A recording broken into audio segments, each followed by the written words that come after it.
Hai, welcome di program Warga Tanya Dong. Kali ini kita akan menanyakan seputar patok tanah. Nah, kita colek kawanku dulu ya untuk bantu tanya ke warga.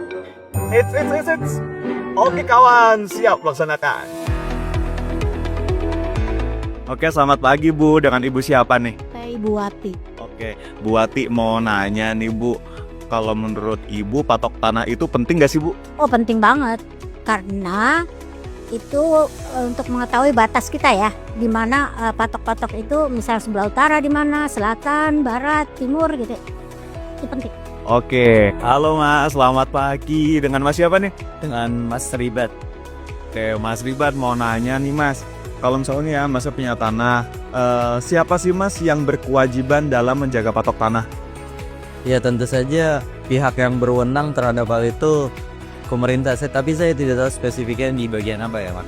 Baik Mas ya, mungkin aku mau kasih kayak sedikit insight nih buat Mas saya. Sebetulnya gini Mas, terkait dengan patok tanah, itu sebetulnya yang wajib untuk menjaga patok tanah itu adalah si pemilik dari tanah tersebut. Dikarenakan kan pemilik itu kan dia yang tahu tanahnya itu lokasinya di mana, letaknya juga di mana, dan posisinya seperti apa gitu kan. Nah, termasuk juga terkait dengan batas-batasnya, tanah itu berbatasan dengan siapa, sebelah kiri, sebelah kanan, sebelah depan, dan juga sebelah belakangnya. Jadi sebetulnya yang wajib untuk menjaga dari patok tanah itu adalah si pemilik tanah itu sendiri gitu.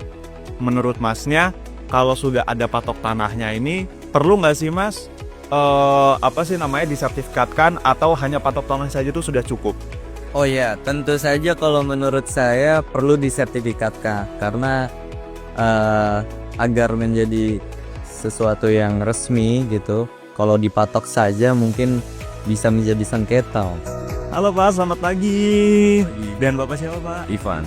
Oke Pak Ivan, Pak izin ya Pak ya, kita mau nanya-nanya nih. Kan tanah ini udah dipatok. Nah, menurut Bapak patok itu apakah sudah cukup sebagai bukti kepemilikan atau harus disertifikatkan Pak? Sebaiknya kita sertifikat juga ya, harus ada. Terus juga kan karena tahu juga lingkungan setempat juga bahwa itu tuh benar-benar tanah yang pure, tanah benar-benar punya milik perorangan gitu, nggak numpuk-numpuk lah gitu. Kebanyakan kayak gitu sih. Oke Pak, jadi biar ini ya Pak ya. Jadi selain dipatok juga harus dipastikan, harus ditingkatkan legalitasnya ya Pak ya, dengan sertifikat. Ya betul kayak gitu. Oke, nah Pak, mungkin juga sebagai insight Bapak juga ya, insight juga nih bagi yang nonton, kalau patok tanah itu tidak cukup sebagai sebuah bukti kepemilikan, bahwa bukti kepemilikan yang sah dan juga diakui adalah sertifikat. Oke, cukup dulu, kembali lagi ke kawan aku yang ada di kantor. Oke, makasih kawan. Kita pantun dulu deh. Belajar bikin kopi sampai mahir, biar bisa bikinin kopi untuk doi. Sekian, terima kasih. Sampai jumpa lagi.